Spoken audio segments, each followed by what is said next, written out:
প্রাণলিচি Prince প্রবাসী সংবাদ। Saudi আরব bureau chief Jeddah, Medina, কাতার ও সংযুক্ত আরব আমিরাতের দুবাই প্রতিনিধির পাঠানো তথ্য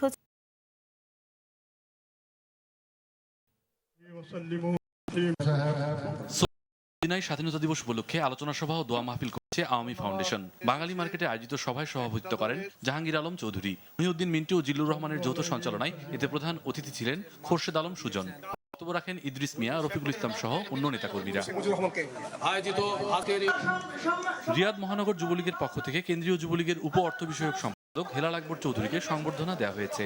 শওকত ওসমান চৌধুরীর সভাপতিত্বে ও শাহিদুল হক শহীদের সঞ্চালনায় এতে বিশেষ বক্তব্য রাখেন সালাউদ্দিন আহমেদ ফারুক। এছাড়াও বক্তব্য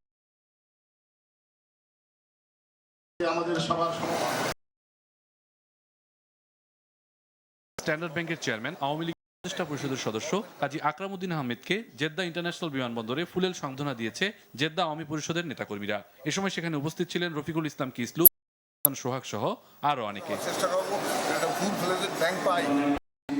মহান স্বাধীনতা ও জাতীয় দিবস উপলক্ষে আলোচনা সভা করেছে বঙ্গবন্ধু পরিষদ কেন্দ্রীয় কমিটি কাতার। রাজধানী দোহার একটি রেস্টুরেন্টে এস.এম. ফরিদুল হকের সভাপতিত্বে ও নুরুল আফসারের পরিচালনায় এ সভায় আরও বক্তব্য রাখেন আনোয়ার শাহ, নুরুল আলম, মীর মোশাররফ হোসেন সহ আরও অনেকে।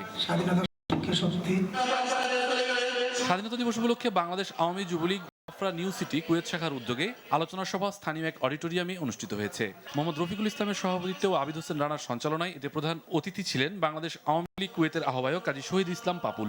প্রধান বক্তা ছিলেন ইমামউদ্দিন বাদল। সংযুক্ত আরব আমিরাত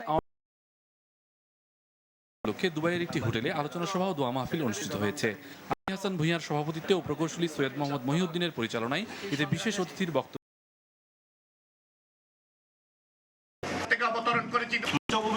মুজাহিদ